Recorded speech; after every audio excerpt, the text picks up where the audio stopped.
We take a look now across. We've got the Germans in lane number 1. Just looking to keep the boat straight there as they get lined up. About 2 minutes to go before start time. Got a bit of a battle of brothers within this race here. We've got the MUDA twins here from the Netherlands. Both of these two were in the Coxless 4 previously, but now having a go in the double scull together. The Polish here in lane number 3. They won the B final at the European Championships. Be looking to improve on that result and move as far up this field as they can. More brothers here, Richard and Peter Chambers. Rode in the Coxless 4 at the Olympic Games here in London and won a silver medal, but now looking to go for it in the lightweight men's double.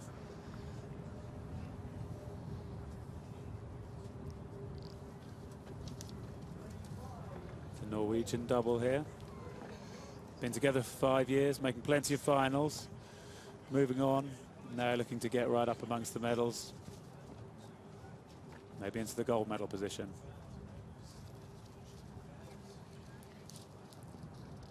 And they're up against the third set of brothers in this race. The SIEBER brothers from Austria. The 5th in the European Championships a few weeks back.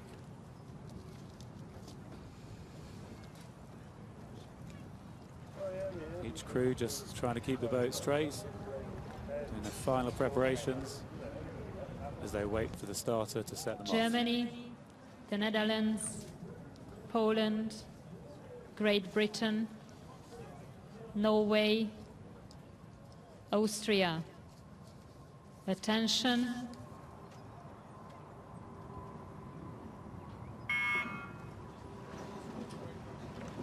I think this is going to be a great race, particularly to see how the Chambers brothers from Great Britain do. As we look at ride with the Norwegians, BRUN and STRANDLI, improving Norwegian double. They have a Swedish coach, Lars, who's working with them this year.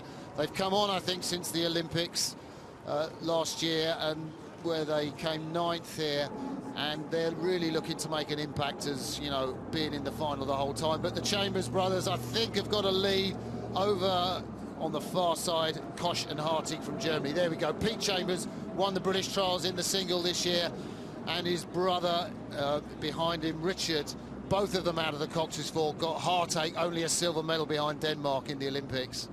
Absolute heartache at the Olympics, but they've taken off, putting down their marker on this double scull that they want to make their boat up at 40 strokes per minute, moving away, getting up and running nice and quickly, nice and fast. As we take a look here at the German double. Yeah, these two Germans, they were unlucky in the Seville World Cup. Their boat was slightly underweight, so they were put out of the heat. They had to go through the repechage, actually finished 13th, and they're a much, much quicker double than that, the two Germans. And there we see the Norwegians, really impressive. I think in the semi-final they had a good lane. Lane 6 was very laney yesterday. Lane 6 was the best water where they raced the British, and they did lead the British, so the form from yesterday's semi-final has been reversed, and the British now taking real advantage of this tailwind condition. Yeah, the British have gone out hard there and established themselves in that 1:30 first 500s, quick pace, and they're now looking to settle into their rhythm and stay in that first position. Do you know, I think 1:30, Greg, is going to be a world record pace. I'm looking at the world's best time here, which is held by Denmark, Rasmussen and Quist, 6:10. 6:10, so 1:30 is a blistering pace to go out. That's going to be a world's best pace for the Chambers brothers. Sensational. The Norwegians coming back on them a little bit too. I think I was talking to Johan Flodin, their coach. He's done a lot of talking with the great Norwegian guru Tor Nielsen.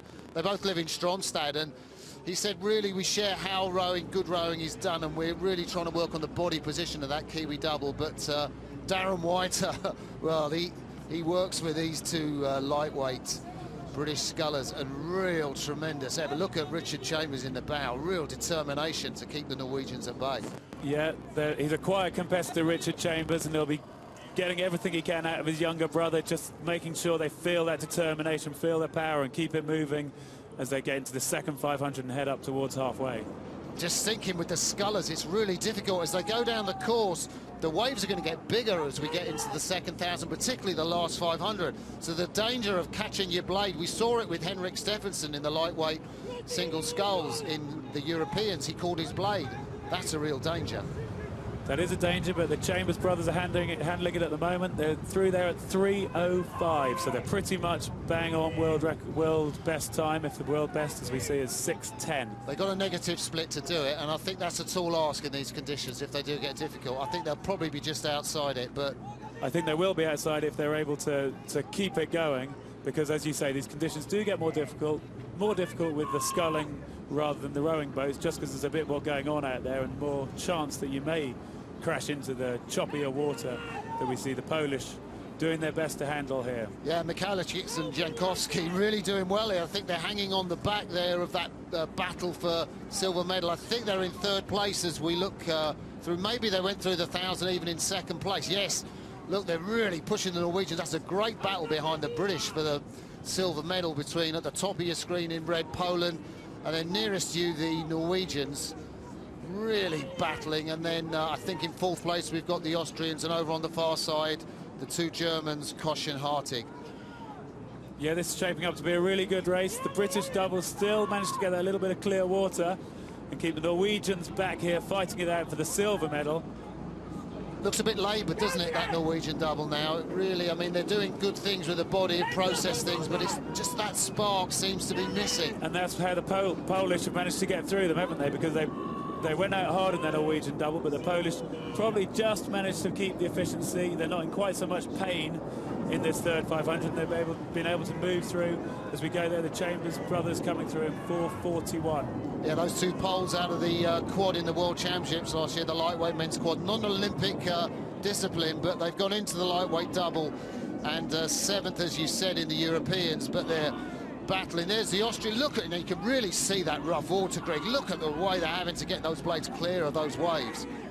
Yeah, certainly getting choppy in the last 500. The Chambers brothers slightly being caught up now. You can see the pain there on Peter's face. Pete's dying, isn't he? Look dying. at that. He's not quite opening his back up, not quite getting those shoulders through as he was there.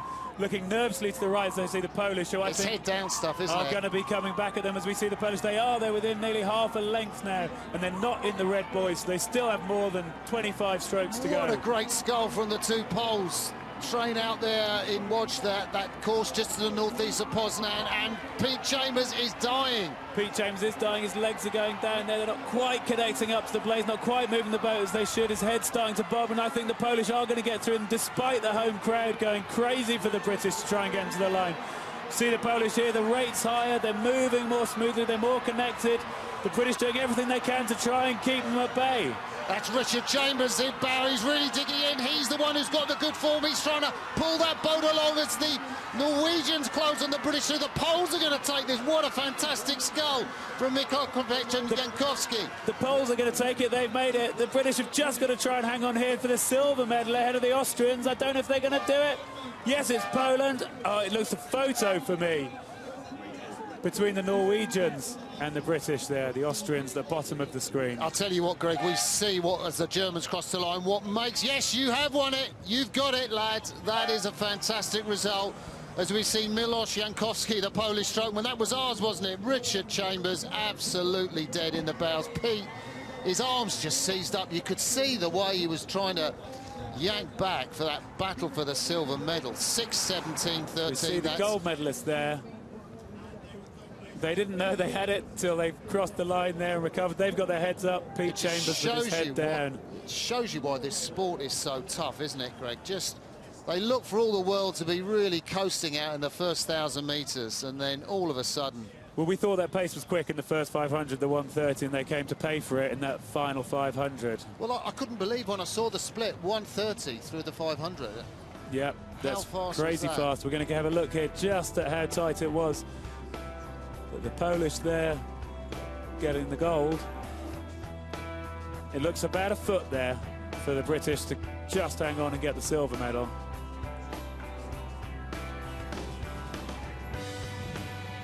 time I've got on the percentage time, well, Pete Chambers there, he hangs his head. He is going to take some wind down to recover from that experience, but a tremendous learning curve for him, Greg. Huge learning curve for these two. First time in the double scull to just go out that hard, to be that brave and take it on. And you can see the pain that they put themselves in. Confirmation of the result there, with the Polish with the gold. You can see how tight it was there between Great Britain and Norway. 0.05 of a second. Underneath here. Yeah, it's a beautiful lake, considering it's a man-made one. We saw the reeds and the flowers there on the side of the lake.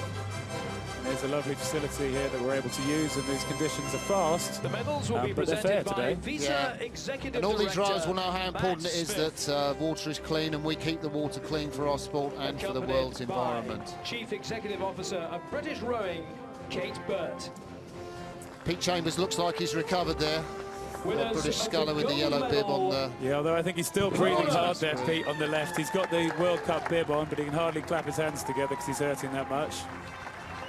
Represented by Artur, so a very tall man here. MIKOLAJCZEWSKI, absolutely. I mean, he's going to be Milosz brilliant from here to come out of the lightweight men's quad at the World Championships, the non-Olympic event, into the lightweight men's double and beat two Brits who've got Olympic silver medals. Absolutely, great step up for him. Silver medal. And he must have to work hard to get his weight under control to stick to the 70 kilos. Oh, he's a tall one, isn't he? He is a tall one. Artur MIKOLAJCZEWSKI, yeah. The Chambers brothers here.